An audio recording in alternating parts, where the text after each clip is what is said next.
성도 여러분, 지난 한 주간 다들 평안하셨습니까?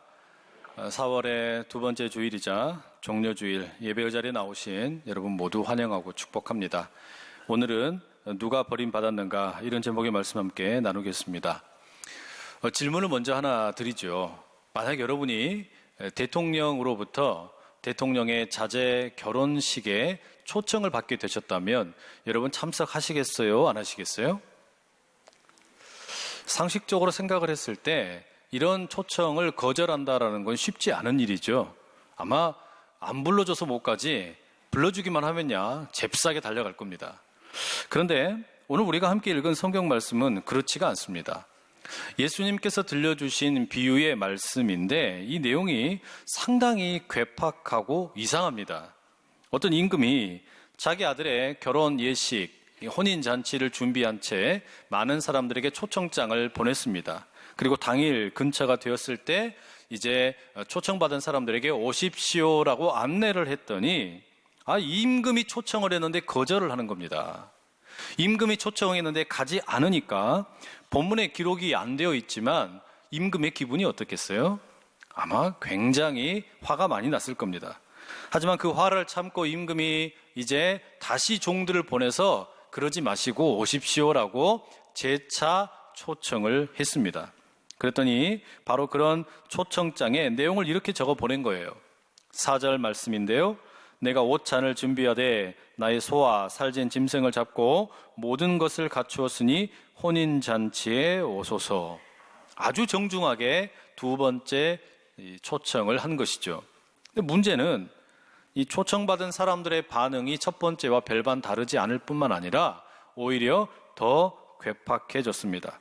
5절과 6절에 이렇게 기록되어 있습니다. 그들이 돌아보지도 않고 한 사람은 자기 밭으로 한 사람은 자기 사업하러 가고 그 남은 자들은 종들을 잡아 모욕하고 죽이니. 아니, 지금 다른 사람도 아니고 임금이 자기 아들의 결혼 예식에 초청을 했는데 거절할 뿐만 아니라 심지어는 초청장 전달하러 온 종들까지 잡아 죽이는 것은 이건 또 뭡니까? 이게 상식적인 행동이 아니죠. 이 소식을 듣고 임금도 화가 잔뜩 나가지고 군대를 보내서 그 살인자들을 다 진멸해버리고 동네를 또 다 불태워버립니다. 이게 이 비유의 시작에 처음에는 아름다운 혼인잔치 이야기였는데 갈수록 괴상한 이야기가 되어갑니다. 그런데 여러분, 이제 혼인잔치 하려고 하면은 얼마나 많이 먹을 것, 또 장식 이런 거 많이 했겠어요? 여러분 좋아하시는 거 어떤 거 있으세요? 맛있는 소고기, 등심, 안심, 잡채, 간장게장, 샐러드, 밥, 생선구이, 장어구이, 탕수육, 잔치국수, 스테이크 각종 디저트 음식 잔뜩 다 차려놨는데 이거 어떡할 겁니까? 게다가 이 혼인 예식 하려고 생화로 포장을 온갖 장식을 다 해놨는데 이거 그냥 버릴 수는 없잖아요. 고민하다가 임금이 결심을 합니다. 급하게 새로운 손님들을 초청하기로 한 것이죠. 종들에게 명령을 합니다. 이제 초청할 사람들을 바꾸자. 밖에 나가서 누구든지 데리고 와라. 거리에서 누구든지 원하기만 하면 다 오라 그래라. 임금의 명령을 받고 종들이 거리에 나갔습니다. 만나는 사람들 모두에게 여러분, 임금의 자녀의 결혼의식이 있습니다. 누구든지 오십시오. 환영합니다 라고 말했죠. 잘생긴 사람, 못생긴 사람, 돈 많은 사람, 돈 없는 사람, 건강한 사람, 병든 사람, 착한 사람, 나쁜 사람 상관없이 수많은 사람들이 초청을 받게 되었고 임금의 혼인예식에 연회장을 가득 채우게 되었습니다. 자, 이제 여러분 우여곡절이 있었지만 그러나 이제 이 결혼예식 잘 마쳤겠죠? 아들과 딸 결혼 잘 했겠죠? 손님들도 와서 음식 잘 먹고 기념품 받아가지고 자기 집에 잘 갔겠죠? 근데 그렇지가 않은 거예요. 이야기가 이렇게 끝나질 않는 겁니다. 더 이상하게 흘러갑니다. 11절에 보면 이 임금이 연회장을 돌면서 손님들 한 사람 한 사람 아이고 잘 오셨습니다 이렇게 인사를 하는데 인사하다 보니까 한 사람이 눈에 딱 띄는 겁니다. 이 혼인잔치에 왔는데 예복을 입지 않고 온 사람이 있는 거예요. 그 사람에게 임금이 이렇게 말합니다. 친구여, 어찌하여 예복을 입지 않고 여기 들어왔느냐? 다르게 말하면 예복을 입지 않았는데 여기 어떻게 들어올 수 있었느냐? 이런 말입니다. 길거리에서 갑자기 초청을 받아가지고 예복을 준비 못했을까요? 이 사람이 임금에게 제대로 답변을 못합니다. 그랬더니 임금이 어떻게 합니까? 사환들을 시켜서 이 사람의 손과 발을 다 묶어가지고 어두운 데다가 던져버려라. 거기에서 슬피 울며 이르 갈 것이다. 여러분, 이 비유의 말씀이 도대체가 이해가 되십니까? 이게 상식적으로는 이해할 수가 없는 일들이 투성입니다. 예수님께서 하신 이 말씀을 우리가 어떻게 이해할 수 있을까요? 이 말씀을 이해하려면 이 말씀의 배경이 어떤 것인지를 우리가 좀 살펴볼 필요가 있습니다. 예수님의 이 혼인잔치 비유에 앞서서 두 가지의 사건이 있게 됩니다. 모든 성경의 22장 앞에는 21장이 나옵니다. 그리고 마태복음 21장에는 예수님께서 드디어 예루살렘에 입성하시는 장면이 나오죠. 지금까지는 갈릴리를 중심으로 주변에서, 지역에서 활동하시던 예수님께서 드디어 이스라엘의 정치와 경제의 중심지인 예루살렘에 입성하시게 되는 겁니다. 사람들이 그 예수님의 오심을 바라보면서 기뻐하면서 호산나 호산나 노래를 부르고 종려나무 가지를 꺾어다가 흔들면서 환영을 했지요. 그래서 오늘 우리가 종려주일이라고 부르는 예배를 드리고 있습니다. 아마 억눌려 살고 있던 사람들에게 예수님은 새로운 기대감을 갖게 했나 봅니다. 경제적으로 궁핍한 문제도 해결할 수 있고, 외교적인 문제도 해결해 줄 수 있고, 정치적인 혼란도 다 해결해 주실 수 있는 그런 예수님에 대한 희망을 가졌던 모양입니다. 바로 그런 예수님의 예루살렘 입성, 아주 중요한 일이죠. 그리고 또 하나의 일이 있었어요. 예루살렘에 입성하신 다음에 예수님께서 가장 먼저 첫 번째로 하신 일입니다. 그게 뭘까요? 21장 12절과 13절에 이런 말씀이 기록되어 있습니다.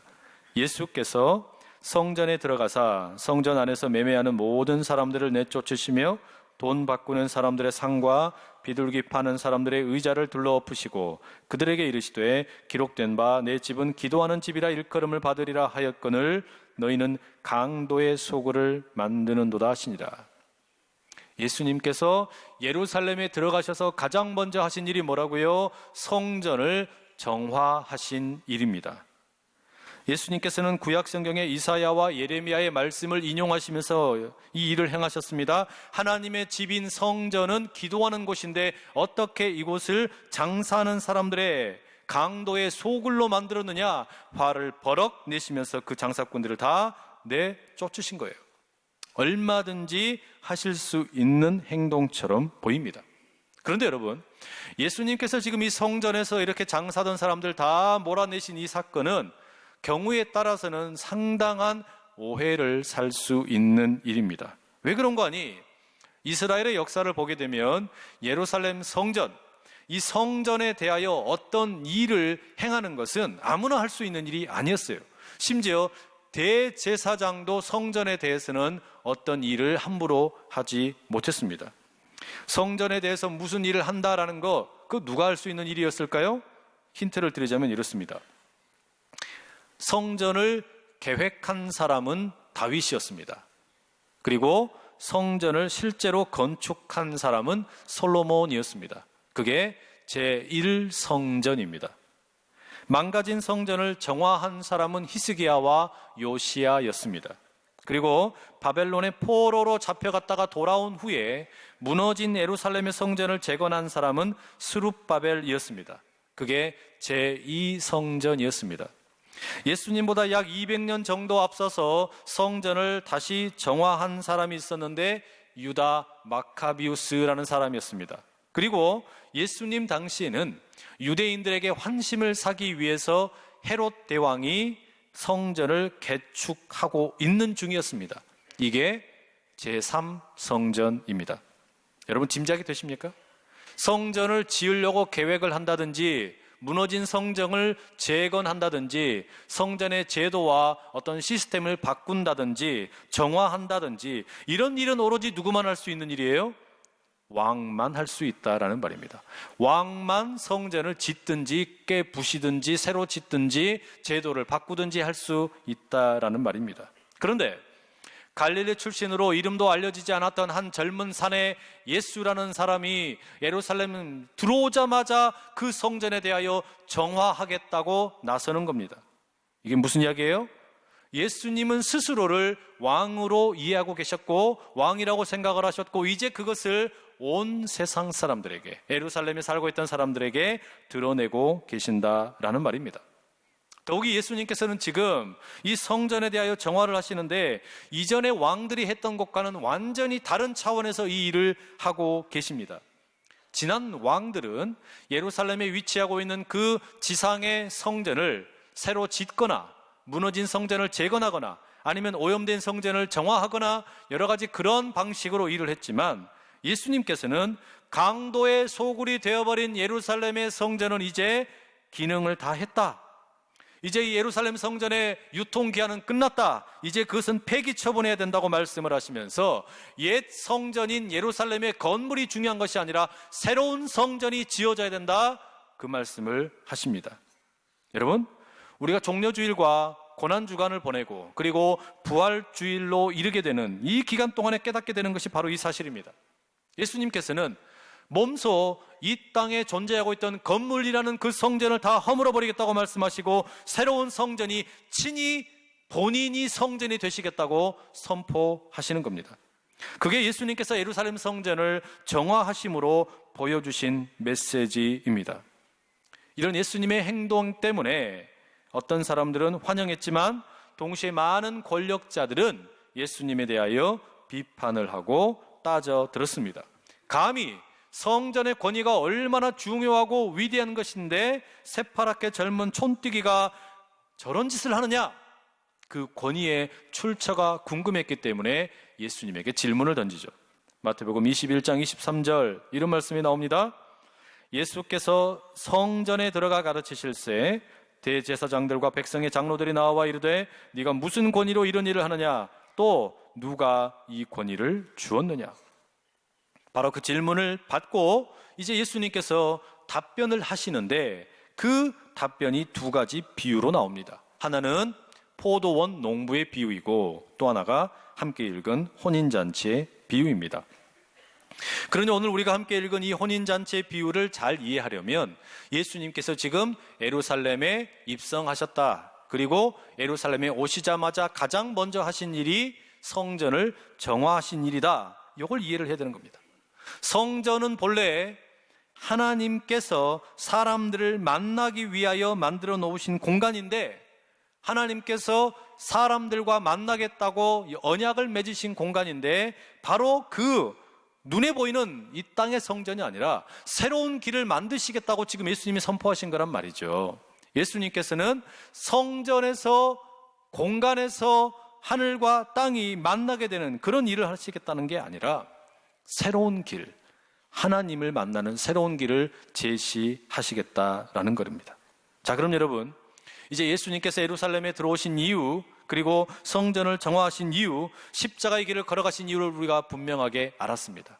예수님께서는 몸소 하늘과 땅이 만나는 새로운 길이 되어주시기 위해 강도의 소굴이 되어버린 저 예루살렘의 성전이 아니라 진정한 성전, 예수님께서 직접 그 일을 행하시기 위해 이 땅에 오셨다라는 말이죠. 그러면 이런 이해를 가지고 우리가 다시 한번 이 혼인잔치의 비유를 바라보도록 하시죠. 먼저 처음으로 혼인잔치에 초청장을 보내고 그들에게 불렀다. 이거 어떤 의미일까요? 하나님께서는 이 땅에 있는 수많은 사람들을 구원하기 위해 먼저는 아브라함의 자손들을 택하셨지요. 그들이 이스라엘 백성들입니다. 하나님께서는 그들과 성막에서 만나시겠다, 언약궤에서 내가 너희를 만나겠다 언약을 맺으셨습니다. 그리고 시간이 지나서 하나님의 백성들, 특히 다윗은 성막은 날마다 이동하는데 나는 내 집을 짓고 있는 것이, 이렇게 살고 있는 것이 하나님 보시기에 너무나 죄송스럽다. 하나님의 집을 지어드려야겠다. 그래서 성전을 짓고 하나님 이곳에 영광스럽게 거하여 주십시오 예배를 드렸습니다. 그런데 다윗의 이 바램과는 다르게 솔로몬 이후의 성전이 무너지기 시작을 합니다. 사람들이 성전에 나오기는 나와요. 예배를 드리기는 드려요. 그런데 하나님을 만나러 나오는 것이 아니라 자신의 이득과 여러 가지 유익을 쫓아서 나오는 겁니다. 정치적인 목적을 가지고 나오고 경제적인 이득을 얻기 위해 성전에 예배하러 나오더라는 말이에요. 하나님께서 준비하신 잔치에는 관심이 없고 콩고물에만 관심을 가지고 살아가는 사람들이 너무 많더라는 겁니다. 하나님께서는 그런 사람들을 돌이키시기 위하여 내가 이곳에서 기다리고 있는데 왜 나는 만나주지 않고 엉뚱한 것만 구하고 가느냐, 이 예언자들을 보내시지요. 그러지 말라고 경고했습니다. 그랬더니 이스라엘 백성들이 어떻게 합니까? 그 예언자들의 입을 틀어막고 심지어는 죽여버리기까지 했습니다. 결국 성전은 더욱더 망가지고 정치적으로 악용당하고 경제적으로는 강도의 소굴로 변해버렸습니다. 여러분, 이거는 과거 수천 년 전에 있었던 일이 아니라 오늘 우리에게도 일어날 수 있는 일이라는 사실을 명심해야 합니다. 이 말씀을 진지하게 받아들일 필요가 있어요. 교회에서 정치하지 마세요. 교회에서 경제적인 이득 구하려고 하지 마세요. 그 순간 하나님께서 우리에게 말씀하시는 겁니다. 너는 지금 하나님의 성전을 강도의 소굴로 만들고 있다라고 말입니다. 이스라엘에게 거절당하신 하나님께서 다시 새로운 초청을 보내셨지요. 계획을 바꾸신 겁니다. 이스라엘이라는 특별한 민족을 통하여 온 세상을 구원하려고 했는데 그들이 나를 거절했으니 어떡하냐? 새로운 방법을 하시죠. 거리에 있는 사람들 모두를 다 누구든지 상관없이 혼인잔치에 초청하기로 결정하신 겁니다. 죄를 지었든지 죄를 짓지 않았든지 착한 사람이든지 아니든지 어떤 것과 상관없이 모든 사람이 혼인잔치에 나올 수 있게 하신 거죠. 전에는 어린 양의 피를 흘리게 함으로써 죄사함을 받고 하나님께 나아갔지만 이제는 착한 사람이든 나쁜 사람이든 누구든지 상관없이 나오기만 하면, 이 초청을 받기만 하면 우리 하나님을 만날 수 있는 길, 그 길을 우리 주님께서 열어주시는 줄로 믿습니다. 여러분, 오늘 이 자리에 나오신 분들 가운데 혹시 나같이 죄 많은 사람도 우리 주님께서 받아주실까? 혹시 나같이 이렇게 상처 많고 아픔 많고 부족함이 많은데도 우리 주님께서 용납하여 주실까? 염려하며 나오신 분 계십니까? 걱정 붙들어 매십시오. 어떤 사람이든지 우리 주님의 이름을 부르기만 하면, 그가 죄인이든 그가 멀쩡한 사람이든 건강하든 연약하든 돈이 많든 돈이 적든 어떤 것과 상관없이 우리 주님께 나오시기만 하면 받아주시는 천국 잔치의 주인공이 되심을 믿고 나오시기를 간절히 축복합니다. 이제 여러분, 우리가 마지막으로 살펴볼 게 하나 더 있죠. 예복을 갖춰 입지 않은 한 사람, 예복을 입지 않고 나왔다가 임금의 눈에 띄어서 쫓겨나게 된 이 사람, 이걸 여러분 우리가 어떻게 이해하면 좋겠습니까? 이건 분명한 경고입니다. 요한복음에 보면 예수님에게 음행을 하다가 잡혀온 한 여인이 있었습니다.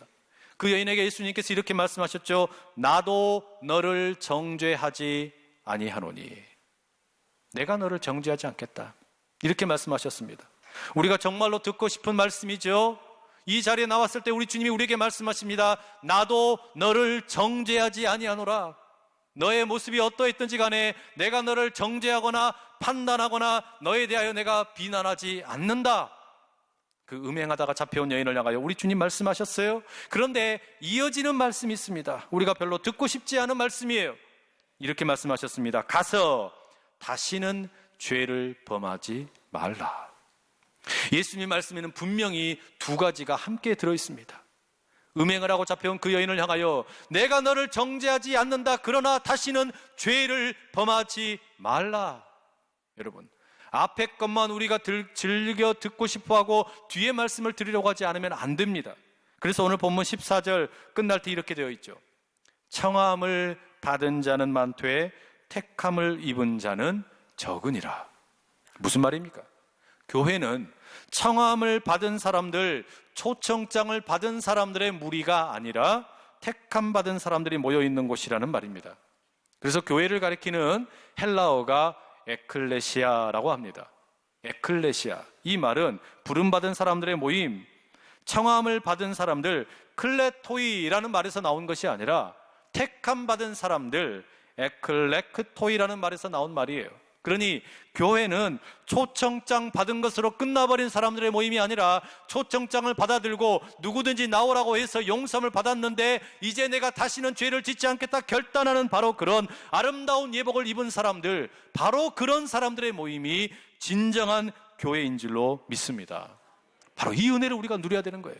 내가 에클레시아, 하나님의 초청을 받고 이제 택함을 받는 자로 변화되게 하여 달라고 우리 주님께 구하며 나갈 수 있기를 간절히 축복합니다. 여러분, 그럼 이게 끝일까요? 아닙니다. 오늘 비유의 이야기는 한 사람이 예복을 입지 않아서 손발이 묶이고 바깥 어두운 곳으로 내던져짐으로 끝났습니다. 이건 비유입니다. 그런데 정말로 버림받은 사람은 누구입니까? 누가 정말로 손발이 묶인 채 어두운 곳에 내어 쫓기게 되고 그 옷이 찢겨지게 되고 모욕을 당하게 되었습니까? 예수 그리스도입니다. 왜 그렇습니까?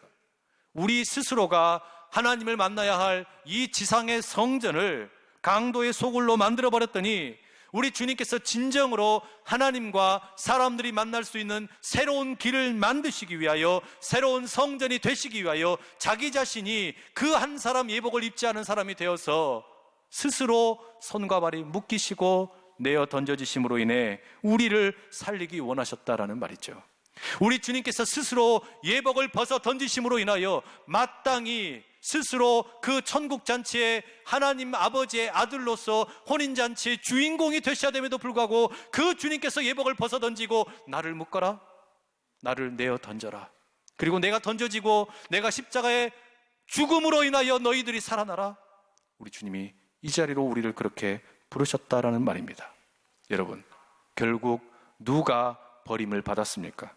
우리에게 새로운 성전을 허락하시기 위해, 우리에게 하늘과 땅의 새로운 만남을 허락하시기 위해 산길을 열어주신 우리 주님, 자신의 살과 피를 허락하셔서 진정한 천국의 식탁을 허락하신 우리 주님의 이 은혜가 오늘 여러분과 저와 우리 모두 가운데 경험될 수 있기를 간절히 축복합니다.